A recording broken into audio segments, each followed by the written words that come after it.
Hello everyone, welcome to our world. ఈరోజు half KG మటన్తో dry mutton చేస్తున్నా.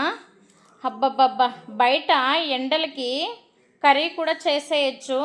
మామూలుగా 2-3 days పడుతుంది మటన్ డ్రై అవ్వడానికి, కానీ ఎక్కువ ఎండ ఉండడం వల్ల 1 డేలోనే బాగా డ్రై అయిపోయింది.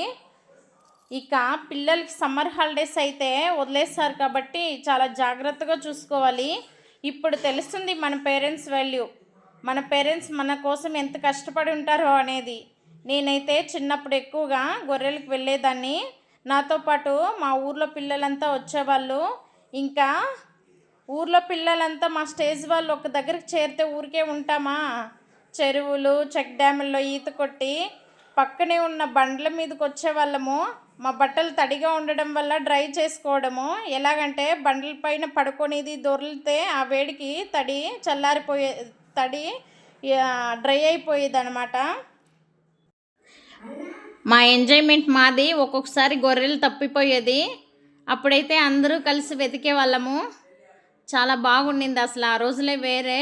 ఇప్పుడైతే పిల్లలు ఆ విధంగా అస్సలు ఎంజాయ్ చేయరు, ఎందుకంటే స్పూన్ ఫీడింగ్ అనమాట. పిల్లల్ని ఎక్కడ పంపించాలన్నా భయమేస్తుంది పేరెంట్స్కి. అక్కడ వెళ్ళొద్దురా, ఇక్కడ వెళ్ళొద్దు, అటు వెళ్ళొద్దు, ఇటు వెళ్ళొద్దు, ఈ విధంగా ఎక్కువ జాగ్రత్తలు చెప్తారు. అప్పుడైతే అలాగేం ఉండేది కాదు. మా పేరెంట్స్ నమ్మకంగానే పంపించేవాళ్ళు. జాగ్రత్తగా వెళ్ళి జాగ్రత్తగా రండి ఇట్లా చెప్పేవాళ్ళు అనమాట. మెయిన్ హైలైట్ ఏమంటే మేము గుట్టలోనే వంట చేసుకునే వాళ్ళము లంచ్ టైంలో. అది ఒక్కొక్కరు ఒక్కొక్క ఐటెం తీసుకువచ్చేవాళ్ళు ఇంటి నుండి. ఆ విధంగా ఎవరైతే పెద్దవాళ్ళు ఉంటారో మా బ్యాచ్లో వాళ్ళు మొత్తం రెస్పాన్సిబిలిటీ తీసుకునే వాళ్ళు, అందరికీ సమానంగా పంచేవాళ్ళు. వండిన తర్వాత చాలా బాగుండింది ఆ రోజులంతా. ఆ స్టేజ్కి ఈ స్టేజ్కి ఏం డిఫరెంట్ అంటే, అప్పుడైతే ఆల్మోస్ట్ అందరూ వ్యవసాయం చేసే పేరెంట్సే, ఇప్పుడైతే ఆల్మోస్ట్ ఎంప్లాయీస్ అనమాట. వాళ్ళ పిల్లల్ని నీటిలోనే పెట్టి జాగ్రత్తగా చూసుకుంటారు. మంచి మంచి చదువులు, వాళ్ళకు నచ్చినట్టు మంచి లైఫ్ ఇస్తున్నారనమాట. అప్పట్లో అలా ఉండేది కాదు, అంత ఫార్మర్ ఫ్యామిలీసే. ఇక మా పిల్లలు రోజంతా బాగా ఎంజాయ్ చేసినారు.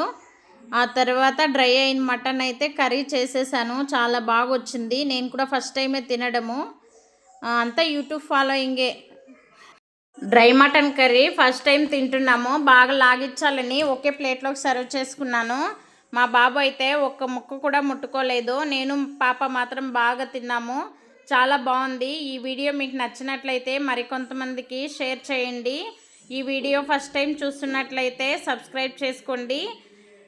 మీరు కూడా ట్రై చేయండి నచ్చితే. Okay, bye.